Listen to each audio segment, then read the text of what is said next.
We've got another Social Security video today. It comes from another client question.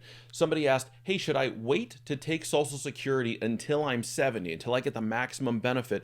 Even though I need the money earlier, I'll just draw from my portfolio as if I were getting a Social Security check so that I can get a larger benefit later on. Doesn't that make sense? Does it make sense?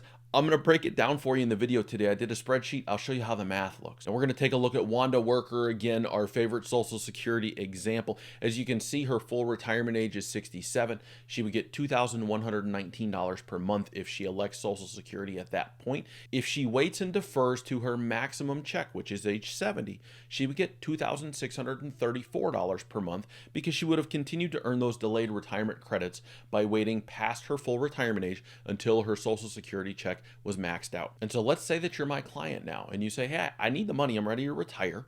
I'm full retirement age. The check is $2,119 per month, but doesn't it make sense to wait and get that larger check if I don't actually start Social Security to 70? Can't I just draw this extra money from my portfolio in the meantime? Hey guys, if you haven't been here before, my name is Antonio Cibella. I'm a financial advisor. I work with people who are close to retirement, and I've got the YouTube channel to answer questions that are important to folks like that. Questions I get from clients, questions I get from people who've just found the YouTube channel and write into me, email or whatever, and ask things. I hope that you find the video valuable. If you do, subscribe. Come on back. Visit us another time.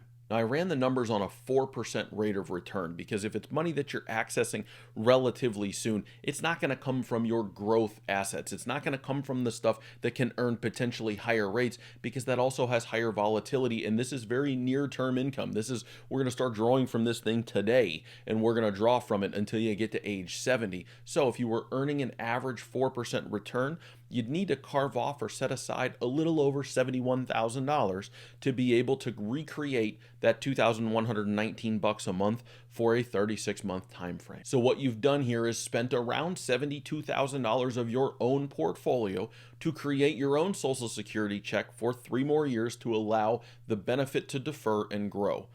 To make it an apples to apples comparison, what we're going to look at is if you then elected at age 70, fast forward, we spent down the 70-odd thousand dollars. You're now 70, you turn on the benefit, you're getting $2,560 per month. Let's assume that you're going to continue to live off of the $2,119 plus whatever else you're drawing from the portfolio. And so we're able to invest the difference. Again, we're going to go back to a 4% just to make it a nice even comparison. What if you invested that money every month, that extra that you got by waiting to age 70? How long until you got your money back? How long until you came out ahead? Now, if you look at the spreadsheet, you can see you got to make it to age 79 with a 4% return, not accounting for taxes, before you're going to replenish the money that you spent down, and now you're benefiting from getting the new larger amount because that balance continues to grow. The longer you live, the more sense it makes to do this, even at a 4% return. If you were able to achieve a higher return than that, maybe you were willing to take a little bit more risk, the numbers would look even better. But you can see the short answer is if you live long enough, it can make sense to use your own money to allow the check to defer and then to continue to grow the larger benefit as long as you're going to invest that money. If you didn't invest that money, if you just said, hey, I'm going to wait to get a larger benefit and then I'm going to live off of the larger benefit, it takes longer before you break even because you're not gaining investment returns on that extra money. You're just consuming the extra money as it comes in, and you're still getting extra every month because you've got a larger check coming in, but it'll take more time for you to come out ahead. Essentially, and this is probably the best way to look at it, it's a bet on yourself that you're going to live a long time.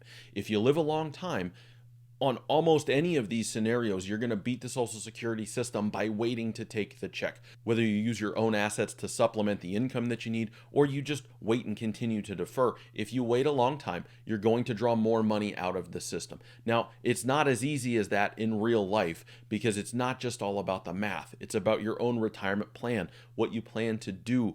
Do you need to continue to work to be able to employ a strategy like this? And if so, do you want to work? Another consideration is what's the rest of the portfolio look like? Do you actually need this extra money, or are you trading additional time for money that you don't necessarily need? And would it be more valuable to you to have the resource of time than to have additional financial resources? Those are all great questions. I've got some answers for you. Go ahead and click right here. I'm going to put up one of the videos that talks about how you know when it's time to retire. I'll see you on the other side.